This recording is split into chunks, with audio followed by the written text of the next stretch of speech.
Hello everyone. जैसा कि आप जानते हैं कि आपके एग्ज़ाम होने वाले हैं, तो आपका रिवीजन चल रहा है बच्चों। तो रिवीजन आपका 3 चैप्टर तक का पूरा रिवीजन हो गया। शब्द विचार इसका मैंने रिवीजन करवा दिया था आपको। अब आपका जो है ये एक्सरसाइज रिवीजन बाकी है। तो एक्सरसाइज रिवीजन पहले शुरू करते हैं। यहाँ से देखिए, टोटल जो चैप्टर का निचोड़ होता है इसमें होता, मैंने आपको बार बार बताया। तो इसको यहाँ से देखते हैं। पहले दो या दो से अधिक वर्णों के सार्थक मेल को शब्द कहते हैं। यहाँ आपको शब्द की डिफिनीशन पता चल गई। फिर शब्दों का वर्गीकरण 4 आधारों पर किया जाता है। ये आपको पता चल गया शब्दों का वर्गीकरण कितने आधार पे होता है, 4 आधार पे। मैंने एक बात और आपको बताई थी कि शब्दों के वर्गीकरण पे अगर क्वेश्चन आते हैं तो आप ये ध्यान देना है कि शब्दों का वर्गीकरण पूछ रहा है या किसी आधार पे पूछ रहा है। ये जो 4 आधार होते हैं, इनमें से अगर किसी एक आधार का नाम लिया है कि उत्पत्ति के आधार पर कितने प्रकार के होते हैं, या व्युत्पत्ति के या रचना के आधार पर, तो आपको उसको लिखना है। अगर मात्र शब्दों का वर्गीकरण किन आधारों पर होता है तो यहाँ पे ये 4 आधारों के नाम लिखने हैं, यहाँ मुख्य। लेकिन अगर किसी आधार पे, जो जैसे व्युत्पत्ति के आधार पे शब्द कितने प्रकार के होते हैं, तो उस आधार पे आपको लिखना है, नहीं कि इन चारों को लिखना है। तो फिर है आपका तीसरा, संस्कृत के वे शब्द जो हिंदी में रूप बदल कर प्रयुक्त होते हैं तद्भव शब्द कहलाते हैं। तद्भव आप जानते हैं, संस्कृत के जो मूल शब्द थे जो थोड़े क्लिष्ट होते हैं, संस्कृत के तत्सम शब्द, उनका थोड़ा सा रूप परिवर्तित करके हिंदी में प्रयुक्त होने लगा है, तो वो हिंदी माना जाता है, न कि वो गलत शब्द माना जाता है। तो उसको हम तत्सम न कह के तद्भव शब्द बोलते हैं। तो वही संस्कृत के शब्द जो रूप बदलकर प्रयुक्त होते हैं तद्भव शब्द कहलाते हैं। वे शब्द जिन पर लिंग, वचन और कारक का प्रभाव पड़ता है विकारी शब्द कहलाते हैं। संज्ञा और विशेषण, सर्वनाम, इस तरह के जो शब्द होते हैं वो लिंग, वचन, कारक के अनुसार परिवर्तित होते रहते हैं। जैसे लड़के का लड़की, लड़कियां, लड़के, लड़कों, इस तरह से परिस्थितियां अनुसार जो परिवर्तित होने वाले शब्द हैं वह विकारी शब्द कहलाते हैं। ठीक उसके अपोजिट अविकारी शब्द होते हैं वे शब्द जिन पर लिंग, वचन और कारक का कोई प्रभाव नहीं पड़ता, विकारी शब्द कहलाते हैं। जैसे क्रिया विशेषण है, विशेषण हमेशा विकारी होते हैं लेकिन क्रिया विशेषण अविकारी होते हैं। उसके बाद है वे शब्द जो 2 या 2 से अधिक शब्दों के योग से बने हैं यौगिक शब्द कहलाते हैं। यानी 2 शब्दों के मेल से, 2 या 2 से अधिक शब्दों का जब मेल होता है उससे कोई एक नया शब्द बनता है तो उसको यौगिक शब्द कहते हैं। योग का मतलब ही होता है जोड़। अब हम देखते हैं आपकी एक्सरसाइज मैंने आपकी कंप्लीट फिल करवाई है, तो आपने अच्छे से पढ़ा भी होगा, लेकिन मैं फिर भी इसका रिवीजन करवाती हूँ कि कहीं आपसे कोई गड़बड़ हो तो वो अच्छे से आपका तैयार हो जाएगा। प्लस आप खुद तो रिवीजन करते ही रहिएगा।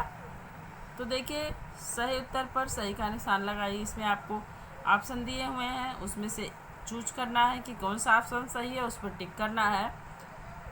पहला है शब्द बनते हैं, तो इसका ऑप्शन है वर्णों के मेल से, स्वरों के मेल से, शब्दों के मेल से। आपका यहाँ पे टिक है, वर्णों के मेल से ही शब्द बनते हैं। फिर है आकाश शब्द पर्यायवाची है, तो यहाँ पे दिया है अंक, अनादि, व्योम। तो यहाँ पे आपको व्योम फिल करना है क्योंकि अंक पर्यायवाची नहीं है आकाश का, और अनादि भी नहीं है। फिर है रचना के आधार पर शब्द भेद होते हैं, तो रचना के आधार पे शब्द के 3 भेद होते हैं। इसके बाद है, यही मैंने अभी आपको समझाया कि क्वेश्चन ध्यान दीजिएगा कि शब्द के कितने भेद होते हैं पूछ रहा है, या किसी आधार पे पूछ रहा है कि रचना के आधार पे, उत्पत्ति के आधार पे, रचना या बनावट यहाँ पे कुछ भी हो सकता है, उत्पत्ति के आधार पर, प्रयोग के आधार पे। ये जो 4 आधार हैं आपके, उनके पर्टिकुलर किसी एक का नाम लिखा है, या सिर्फ शब्दों के कितने भेद होते हैं ये पूछ रहा है। यही मैंने अभी आपको बताया था, इसको ध्यान देने को। देखिए यहाँ पे क्वेश्चन है रचना के आधार पे शब्द के भेद होते हैं। तो आप जानते हैं शब्द का भेद 4 आधार पे होता है, लेकिन यहाँ 3 दिया हुआ है, तो ये रचना के आधार पर दिया हुआ है। फिर है जो शब्द 2 या 2 से अधिक शब्दों के योग से बने होते हैं उन्हें कहते हैं, तो आप अभी पढ़ा, यौगिक शब्द कहा जाता है उन्हें। रूढ़ शब्द अलग होते हैं, इनमें किसी का मेल नहीं होता है। योग रूढ़ जो यौगिक तो होने के साथ साथ अर्थ में रूढ़ होते हैं, योग कहलाते हैं। तो सिर्फ यहाँ पे जो शब्द दो या दो से अधिक शब्दों के योग से बने होते हैं उन्हें यौगिक कहते हैं। फिर है आपका क्वेश्चन रिक्त स्थानों की पूर्ति, फिल इन द ब्लैंक्स। यहाँ पे खाली ब्लैंक जो दिया हुआ है उसको आपको फिलअप करना है।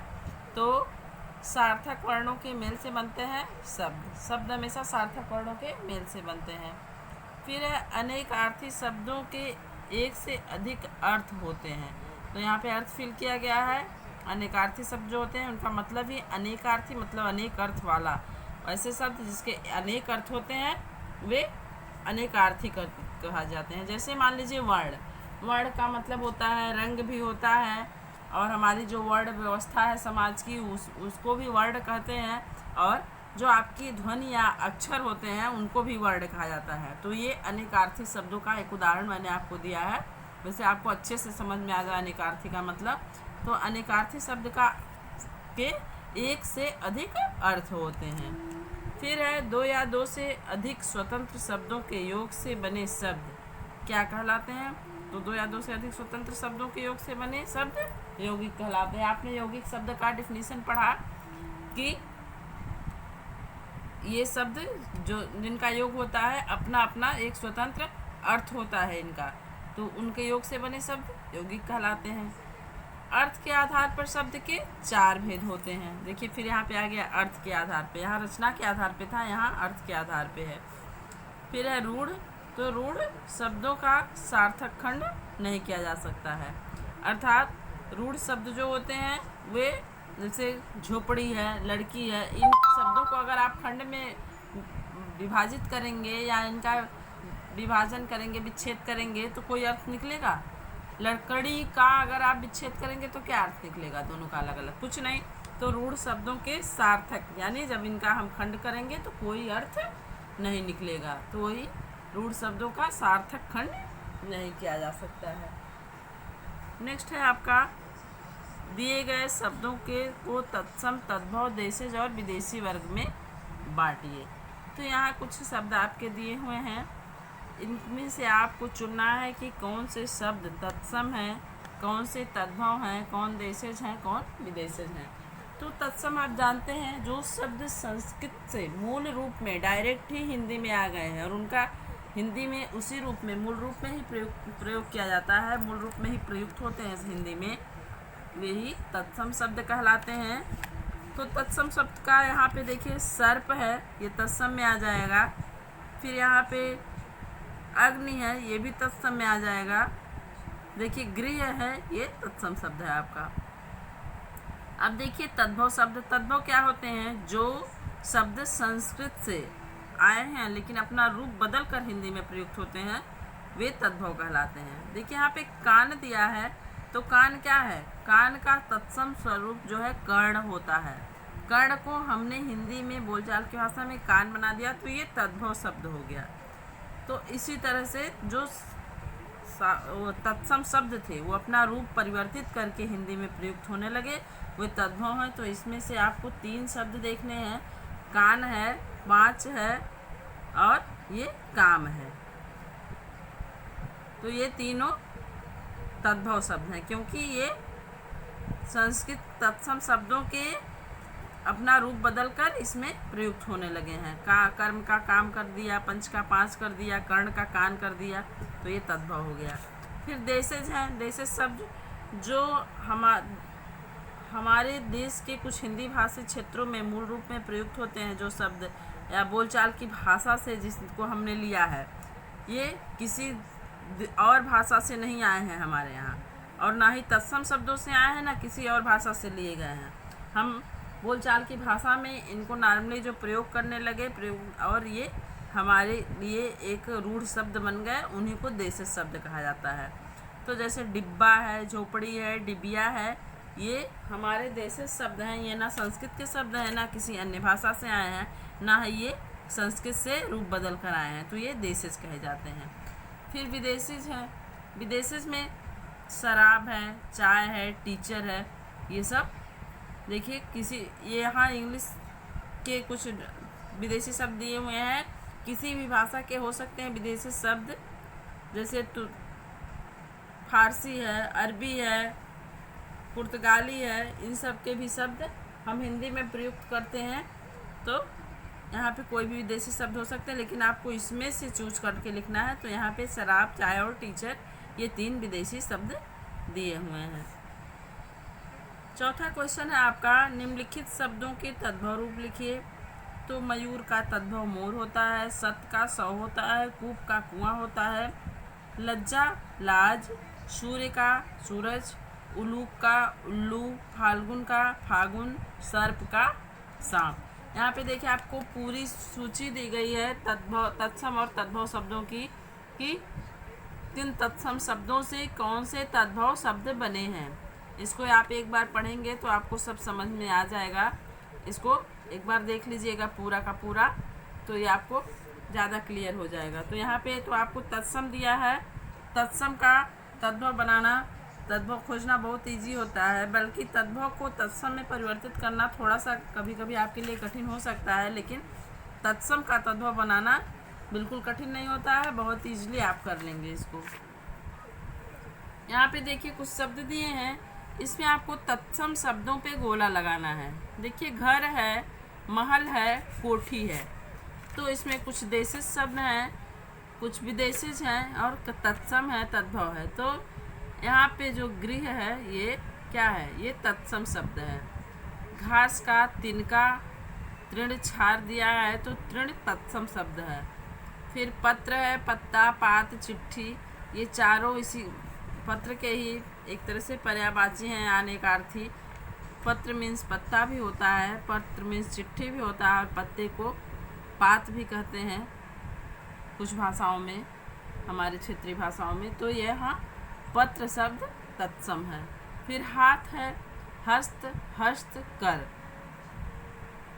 तो यहाँ पे देखिए हस्त 2 जगह दिखा दिया है। कर, आपका कर भी संस्कृत है, लेकिन आपको एक ही ऑप्शन पे गोला करना है, तो इसको कर को छोड़ देते हैं। कर भी तत्सम शब्द है, डायरेक्ट संस्कृत है, लेकिन आपका यहाँ पे 3 एक तरह का, तो आपको हस्त पे लगाना। ये हस्त जो है इस का प्रयोग नहीं होता है हस्त में, इसलिए इस पे आपको सर्कल करना है। फिर है गुरु, मास्टर, पढ़ाने वाला, अध्यापक। तो यहाँ पे गुरु जो है ये तत्सम शब्द है, और बाकी ऐसे ही है। फिर है आपका निम्नलिखित शब्दों में रूढ़, यौगिक और योग रूढ़ शब्दों को अलग अलग कीजिए। आप जानते हैं रूढ़ शब्द क्या होते हैं, जो परंपरा से जिनका प्रयोग ऐसे ही होता आया है, किसी भाषा से नहीं आए हैं, ना ही संस्कृत से आए हैं, ना ही किसी के मेल से बने हैं, वही रूढ़ शब्द कहलाते हैं। तो यहाँ पे है रूढ़ शब्द, तो आप देख रहे हैं इनमें से ढूंढना है आपको। पेड़ आपका है रूढ़ शब्द, सूर्य है, पक्षी है, धरती है, ये आपके रूढ़ शब्द हैं। फिर यौगिक है, जो 2 शब्दों के योग से बनता है, जो यौगिक शब्द कहलाते हैं। रूढ़ शब्दों के कोई खंड नहीं हो सकते, आप जानते हैं। तो यहाँ पे देखिए ये रूढ़ शब्द है, इनका खंड नहीं हो सकता। जबकि यौगिक शब्दों का, क्योंकि ये 2 शब्दों के योग से बनते हैं, तो इनका आसानी से खंड किया जा सकता है। जैसे जल, चर, जल और चर, जल मीन्स पानी और चर मीन्स चलने वाला, तो ये इसका आराम से खंड हो सकता है। फिर है डाक घर, तो डाक का घर, यानी डाक अलग चीज़ है, घर अलग चीज़ है, तो यहाँ पे इनका योग हुआ है। तो इस तरह के जितने भी आपके शब्द मिलेंगे वो यौगिक शब्द हैं। विद्यार्थी, सब्जी वाला, कार्यालय, ये सब यौगिक शब्द हो गए आपके। योग रूढ़ शब्द आप जानते हैं, जहाँ यौगिक भी शब्द होते हैं, लेकिन उनका योग करने पर अर्थ जो होता है उनका रूढ़ होता है। किसी पर्टिकुलर अर्थ में जिसका प्रयोग होता है एक रूढ़ अर्थ में, उसको योग रूढ़ कहते हैं। मैंने आपको बार बार बताया, बहुव्रीहि समास के उदाहरण जो होते हैं योग रूढ़ कहलाते हैं। त्रिलोचन, दशानन, लंबोदर, नीलकंठ, जलज। तो यहाँ पे अगर जल से जन्मा, जल में बहुत चीज़ जन्म लेते हैं, लेकिन हम सबको जलज नहीं कहते हैं। जलज सिर्फ हम कमल को कहते हैं। तो इसलिए ये यौगिक होने के साथ साथ रूढ़ भी है, तो योग रूढ़ हो गया। नीलकंठ, नीला कंठ जिसका हो, तो ये किसी का नीला कंठ अगर होगा बहुत से पक्षियों का होता है, तो उसको नहीं कहते। अगर हम नीलकंठ कहीं प्रयोग करते हैं तो वो भगवान शिव के लिए। लंबोदर यानी बड़े पेट वाला, लंबा उदर। तो यहाँ लंबा उदर से मतलब लंबा उदर से नहीं है, यहाँ लंबोदर का मतलब श्री गणेश जी से है।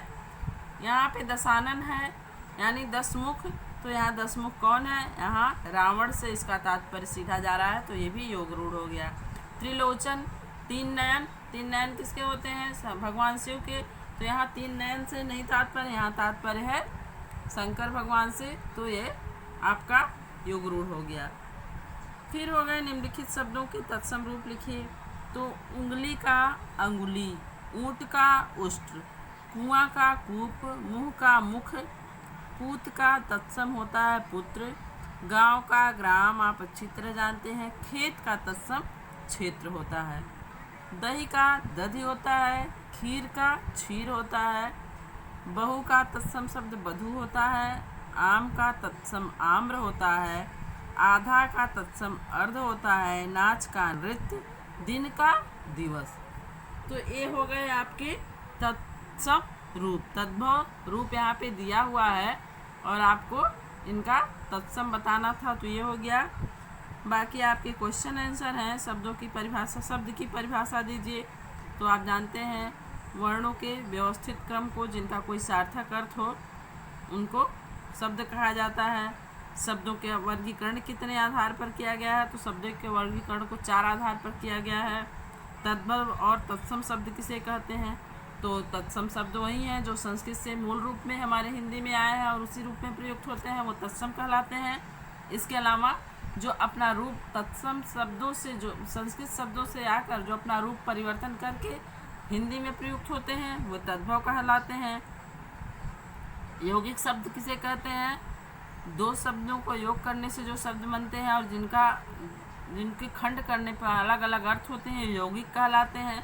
ये सब आपने चैप्टर एक्सप्लेन करते समय पढ़ लिया, रिवीजन में भी पढ़ लिया, तो ये आपको टिक भी किए हैं आपने क्वेश्चन आंसर, तो उसको एक बार पढ़ लीजिएगा और आपका ये रिवीजन कंप्लीट हो गया।